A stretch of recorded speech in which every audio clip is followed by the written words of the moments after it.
Hello. Okay, today's lesson in Algebra 1 is 1.2. We're talking about number lines, opposites, and absolute values. So the first thing that you can see here is we do have a number line, and there's a little notation here that the arrow ends indicate that the line extends without limit in both directions. So our number lines always have to have an arrow on both sides, so we know that they extend in both directions. There's a few other places that are pointed out here. Let's start with 0. Another name for 0 on a number line is the origin. O-R-I-G-I-N, the origin. So we need to label that. Any numbers to the right of the 0 or the origin are what kind of numbers? Excellent. They are positive numbers. So one thing that you will learn about me this year is that I use shorthand a lot, so I'm going to use the number sign there. Positive numbers. And all the numbers to the left of 0 or the left of origin are the what kind of numbers? Fantastic, the negative numbers. You guys get to see my hands there as we write, and we'll get them out of the way. So on a number line, we need to be able to identify the negative numbers, the origin, and the positive numbers. Okay, so if we look at this number line down here that we have, there's a definition here, graph. So graph of the number, okay, is just any point on the line. And that's what that is. So the graph of B is -3. The graph of A is -1. The graph of C is 2. And the graph of point D is 4. So we're going to call that a graph. All right. Then we have the word coordinate, and we need a definition in here. So a coordinate is the number associated with a point on a graph. So again, there's that number sign. So the number associated with, and I'm going to use a W and a slash line, kind of looks a little goofy. So the number associated with a point on the graph. And so in this case, it says B's coordinate equals or is -3. So right there we have it. B's coordinate is -3. So we can look at those. All right, on to example 1 here. And these examples are from the book like we talked about yesterday. So example 1 says we need to graph the points on the number line. And our points are here. A, 3, B, -2, C is 1.5, and D is -3 2/3. So the first thing we need to do in our space below this is to draw a number line. Okay, so let's draw a number line. And so it looks like our largest number is 3. Our smallest number is -3 2/3. So we need to make sure that we have that on our number line. So let's go from -4 to 4 on our number line. Make sure I like to put my origin in there first and label my positive numbers, and then go back and do my negatives.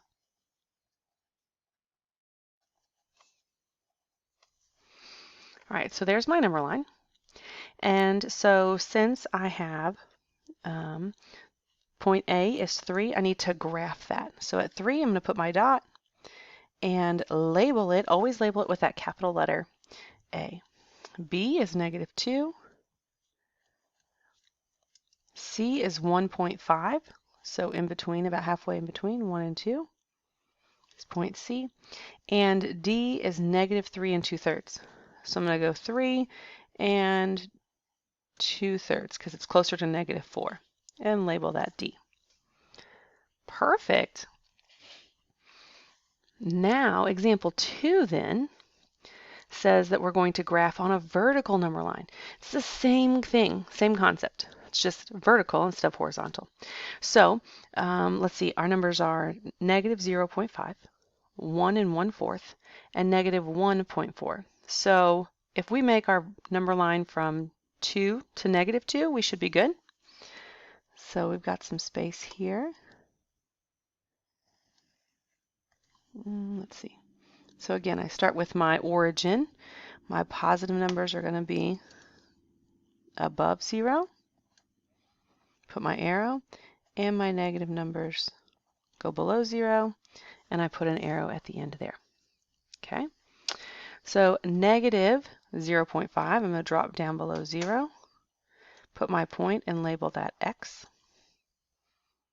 1 and 1/4, so I'm going to go up 1 and a fourth above that. Label that Y. And negative 1.4, that's pretty close to 1.5, but not quite. So below 0, 1.4, and label that Z. Good at graphing. All right, next we have a definition, but we have no word. So let's look at the definition. Maybe we can figure it out. Numbers that are the same distance from 0, but on opposite sides of 0. Is what that says. So do you know what those are? Numbers that are the same distance from 0, but on opposite sides of 0. Yeah, right? So simple. Opposite numbers. Those are opposite numbers. So opposite numbers. Again, I've got that. And I would have you underline your definition or your vocabulary word there. So opposite numbers are numbers that are the same distance from 0, but on opposite sides of 0. So example 3 then says, state the opposites. So what's the opposite of 12? Good, it's negative 12. You might circle it if you write it in there. How about what's the opposite of negative 37? Perfect, 37. It's always good to circle your answer, put a box around it. How about the opposite of negative 4.7? Very nice. It's a positive 4.7. Very good. How about this one? It looks confusing, right? Pi over 2, or pi divided by 2. What's the opposite of that? Fantastic. It's just negative pi divided by 2. Okay, good work. Now there's a little note here that says if we have minus negative 5, we take the opposite of negative 5. So the result equals, what would the result equal? What's a minus negative 5? Or what's the opposite? That's what this is saying, is take the opposite of negative 5. Well, that's 5.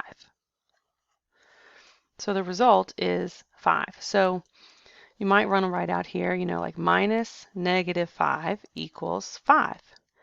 Minus negative 2 equals 2. It's the opposite of the negative. Fantastic. Last thing on this side is absolute value. And we have the absolute value symbol here, right? The absolute value symbol are these lines on both sides of a number.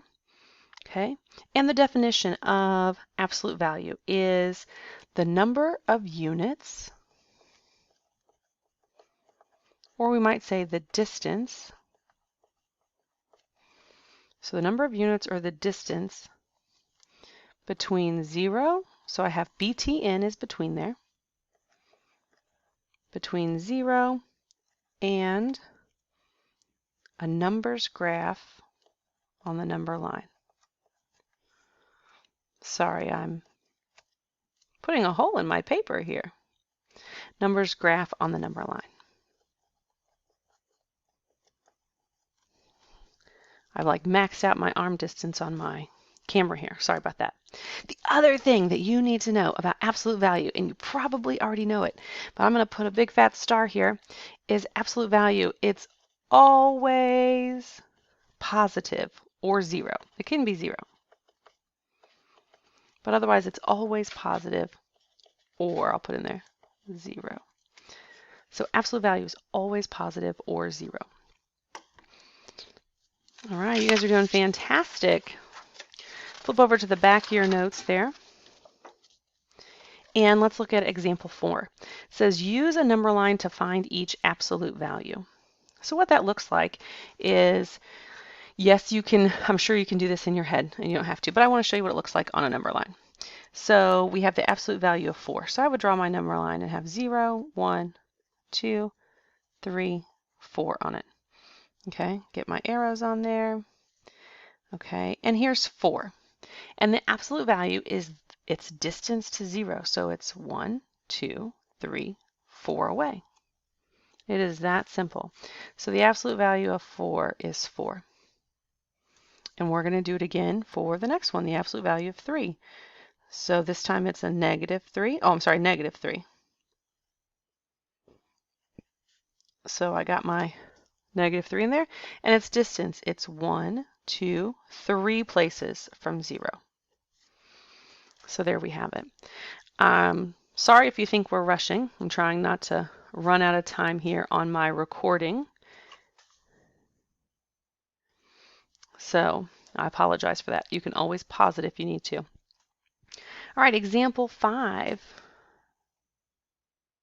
says simplify. So we have the absolute value of 74 minus 24. Okay, so the absolute value of 74 is 74, very nice, minus the absolute value of 24 is, very good, 24. So 74 minus 24, very nice, 50. Okay, because we always, absolute value signs are like parentheses. We always have to do them first. Now this one, B, is a little bit different. The absolute values are on the outside, so we're going to do the math inside first. 82 minus 31. Anybody do that in their head? Good, very good. It is 51.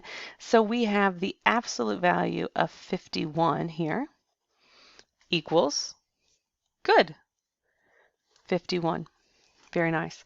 So again, absolute value bars are like parentheses in the order of operations. We're going to treat them the exact same way. Next, for segment, right? A segment is when you're plotting 2 points on a number line. You're going to create a segment. So if I look back at the front of my sheet, I have segment AC. Okay, it's 2 points. Or I could have segment AD. It's the chunk from A to D of my number line. Okay, so I'm creating a segment. So here we have the formula for the length of a segment on a number line, and we need to write it in there. So the formula, it says it's the length of a segment is the absolute value of the difference of the endpoints.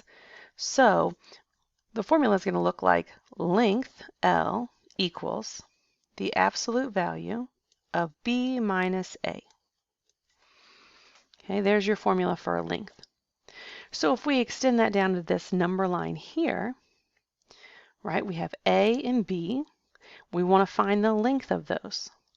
So we're going to use this formula. So we're going to take the absolute value of B, which is it's always the point to the furthest right, is 10, minus the absolute value of point A, which is 4. So 10 minus 4 is 6, so the absolute value of 6 equals 6. There you have it. Next up, we have the midpoint, formula for a midpoint of a segment on a number line. And that formula is M, broke my lead again, you can see it there, equals A plus B divided by 2. So we're going to take the average of the endpoints of the coordinates. Okay, so, sorry I had to move my paper and pause there. So let's try this midpoint formula out on this number line up here. We already have the number or the midpoint marked, but again, let's try it out. So it would be M equals point A is 4 plus point B is 10 divided by 2. So 4 plus 10, oh, sorry, you can't see that, is 14 divided by 2 would be 7. And that is exactly where the midpoint is at 7. Now, if we go a little bit further with that, we would see that M is 1, 2, 3 places from B, and 1, 2, 3 places from point A. So it definitely is the midpoint or the middle point between that segment. Okay, that's it for today, lesson 1.2. Have a great day, and I will see you tomorrow.